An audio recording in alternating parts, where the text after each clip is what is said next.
Welcome to The Explainer. Today, we're going to dive into a really powerful mental model. It's for anyone who's ever faced immense pressure, and it's all built on one core idea, that your mind is the most important system you will ever manage. From the time we're kids, we're taught that our success is all about these big external institutions. The schools we get into, the companies we work for, the society we're a part of.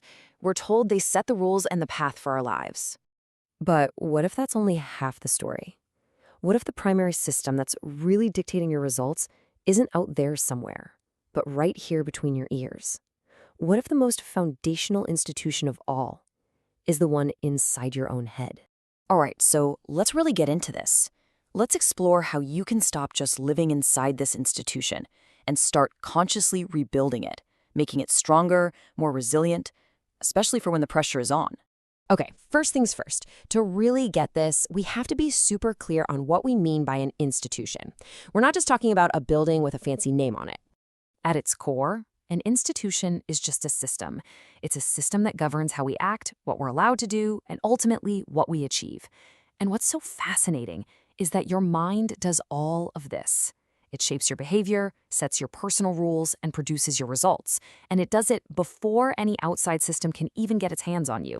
And this table just drives the point home perfectly. Think about it, right? A school can give you a curriculum, sure, but it's your mind that decides what you actually learn and absorb. A company can have a code of conduct, but your internal ethics, your personal rules, are what you truly live by. A government can run a country, but it's your mind that governs every single decision you make. In every case, that external institution is secondary.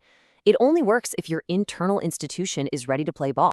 So, if your mind is an institution, what does its government look like? I mean, how is this thing actually structured?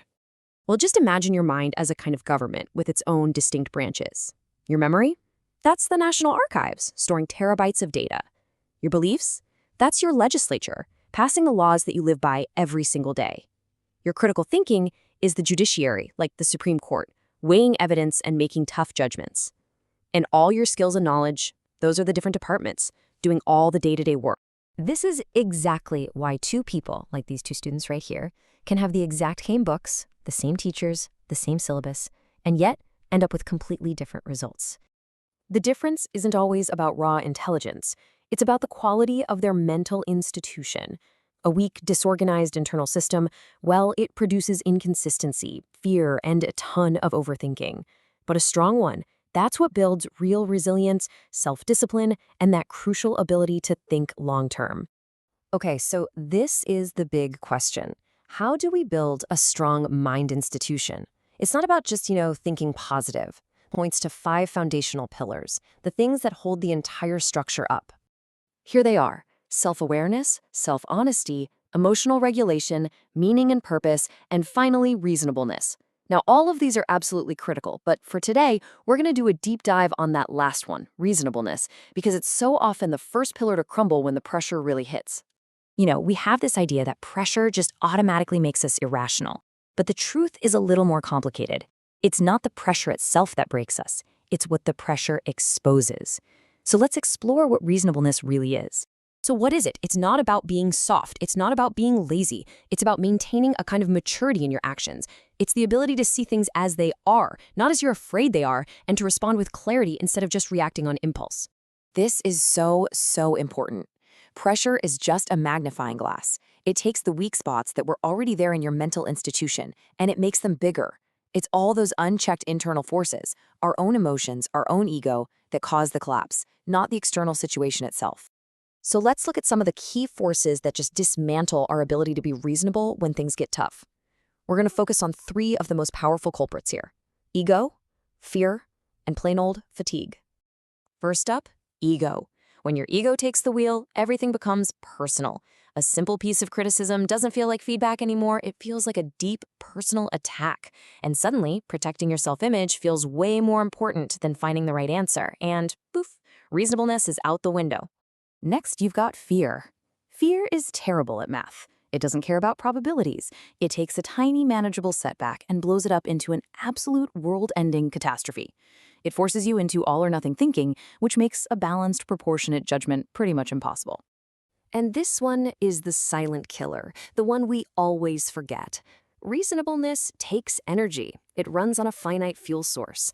And when you are physically or mentally exhausted, your capacity for self-control just plummets. It doesn't matter how smart you are, when you're running on empty, you become reactive, impatient, and unreasonable.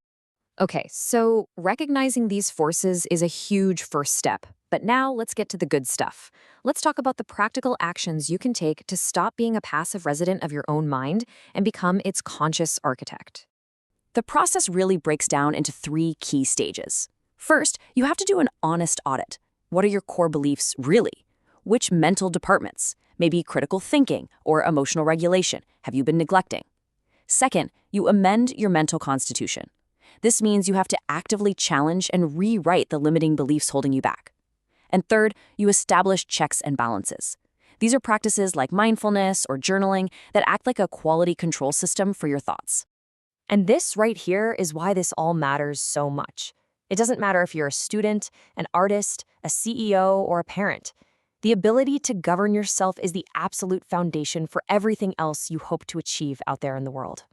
We're going to end with this really powerful final thought. It's such a great reminder that true, lasting change doesn't start by trying to fix the world out there. It starts by reforming the world in here. And that's our explainer for today. So the question to leave you with is this. If you look at the rules that are currently governing your own mind, what's the very first reform you're going to make?